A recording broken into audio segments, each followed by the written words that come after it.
Zondervan presents How to Choose a Translation for All It's Worth by Gordon D. Fee and Mark L. Strauss. Read by Don Reed. For John H. Steck, friend and translator without peer. Preface. This book was first suggested to me by the publisher and members of the Committee on Bible Translation as a measured response to recent controversies about translational theories on the one hand, and resulting translations based on these differing theories on the other. These matters are basically dealt with in Chapter 2. Unfortunately, average readers of the Bible tend to choose their Bible on the basis of rhetoric, pure and simple, which they either believe or disbelieve.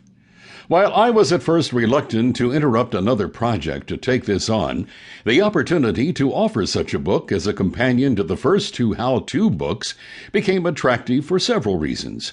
First, experience in the church has indicated that people know little about the what and why of Bible translations, so there is a tendency to make choices that are not especially discriminating.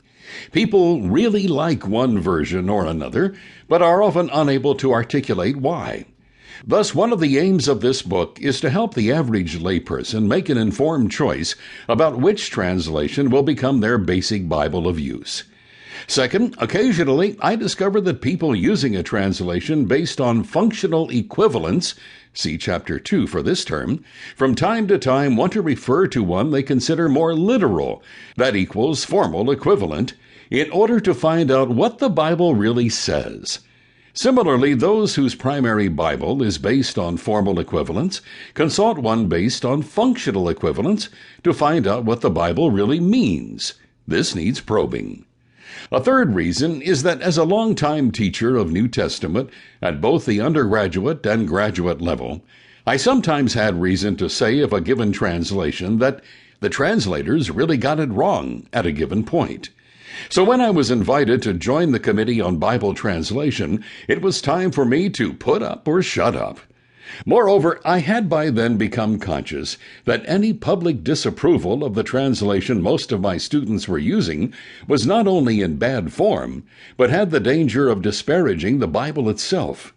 So joining the committee became for me one of the great learning experiences of my life, not to mention a wonderful bonding with scholars from a variety of Protestant traditions who have become good friends. Still another reason I found this project appealing was that some features of contemporary translations, although explained in the translator's preface, tend to remain a puzzle to the average reader. This is true, for example, of footnotes that offer an alternative reading, either with a simple or with the curious statement that some manuscripts read. Some people probably wonder which reading, the one in the text or the one in the footnote, is the real Bible. It occurred to me that the opportunity to explain both the nature and limitations of Bible translation could bring real benefits to the church. But it also became clear to me, even before I started on this book, that I would need help, lots of help, because although I have served on the committee since 1990, translation theory is in fact an area that I have written on very little, except for Chapter 2 in How to Read the Bible for All It's Worth. But in this case, I needed help less with regard to the Old Testament as such than with issues related to translation in general. So I turned to a younger colleague on the Committee on Bible Translation, Mark L. Strauss, professor of New Testament at Bethel Seminary, San Diego, who has spent several years both speaking about and writing on this subject. Besides bringing many years of expertise on these matters to the project, Mark also helped to keep me from writing a book only for my generation of Bible readers, while I helped him not to forget that my generation still exists.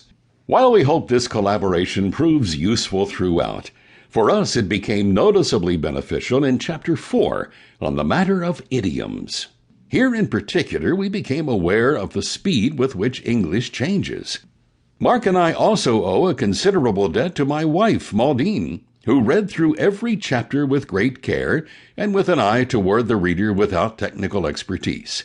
Her own years of teaching in public schools in the 5th and 6th grades also brought another level of understanding to the task that we greatly valued. We are also grateful to those who read and commented on the manuscript.